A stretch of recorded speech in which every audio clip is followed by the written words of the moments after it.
So 1974 gazette ప్రకారము 2324 ఎకరాలని central university కేటాయిస్తూ అప్పుడు భారత ప్రభుత్వం తీసుకున్నటువంటి నిర్ణయానికి ఉమ్మడి ఆంధ్రప్రదేశ్ ప్రభుత్వము భూమిని అలాట్ చేస్తూ సర్వే నెంబర్ 25లో ఉన్నటువంటి దాదాపు 2100 ఎకరాల భూములతో పాటు పక్కన ఉన్నటువంటి మరికొన్ని సర్వే నెంబర్లను కూడా కలిపి మొత్తం 2324 ఎకరాల భూముల్ని పంచనామా చేసి సెంట్రల్ యూనివర్సిటీకి హ్యాండ్ ఓవర్ చేయడం జరిగింది 1974లో. అప్పుడు ఉన్నటువంటి విద్యాశాఖ సెక్రటరీ గారు ఆంధ్రప్రదేశ్ ప్రభుత్వం తరఫు. తర్వాత ఎంఆర్ఓ ఆఫీస్కి, తర్వాత సెంట్రల్ యూనివర్సిటీ పక్కన ఉన్నటువంటి బస్ డిపోకి, తర్వాత సబ్ స్టేషన్కి, ఇట్లా రకరకాలైనటువంటి ప్రభుత్వ కార్యాలయాలకి 78 ఎకరాల భూమిని లీజ్కి ఇవ్వడం జరిగింది.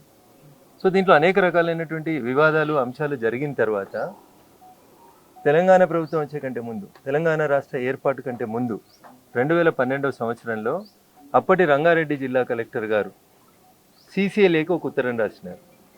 ఈ అలకేట్ చేసిన భూములు, యూనివర్సిటీలు, తహసీల్ ఆఫీసులు, ఎలక్ట్రిసిటీ ఆఫీసులు, ప్రైవేటు భూములు ఇవన్నీ పోయిన తర్వాత మిగిలినటువంటి భూములకు సంబంధించి దాదాపు 2185 ఎకరాల స్థలాన్ని సెంట్రల్ యూనివర్సిటీ తన పొజిషన్లో కలిగి ఉన్నది. మేము సర్వే చేసినాం.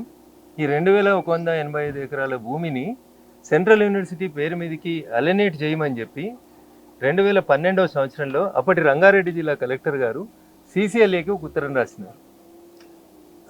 ఆ ఉత్తరాన్ని అప్పుడున్నటువంటి CCLA గారు అమలు చేసి ఉంటే ఇలా పంచాయతీ వచ్చేది కాదు. అయితే ఆ 2185 ఎకరాల స్థలంలో IMGకి ఇచ్చిన భూములు 400ని కూడా యాడ్ చేసి అప్పటి జిల్లా కలెక్టర్ గారు ఇది కోర్టు పరిధిలో ఉందని చెప్పి బ్రాకెట్లో పెట్టి 2185 ఎకరాలని డిమార్కెట్ చేసి సెంట్రల్ యూనివర్సిటీకి ఇవ్వమన్నారు.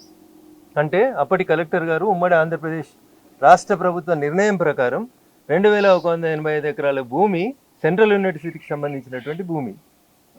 కొందరు చెప్తున్నారు ఇలా రేవంత్ రెడ్డి కొట్లాడిండు బాగా సుప్రీంకోర్టుకు పోయి. రేవంత్ రెడ్డికి వకీలు వేరే వాళ్ళని పెట్టుకుని కొట్లాడతాడు. ఈయన పోయి కొట్లాడింది ఏందో నాకు తెలియదు.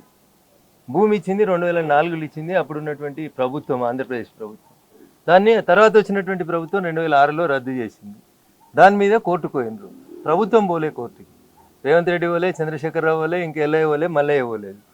భూమి ఏ కంపెనీకి అయితే IMG అనేటువంటి కంపెనీకి అలాట్ అయిందో IMG కంపెనీ నాకు ఇచ్చిన భూమిని తర్వాత వచ్చిన ప్రభుత్వం గుంజుకున్నది. ఇది మంచి పద్ధతి కాదు, నాకు ఇయ్యండి, నేను క్రీడల్ని అభివృద్ధి చేస్తా అని పోయిండ్రు.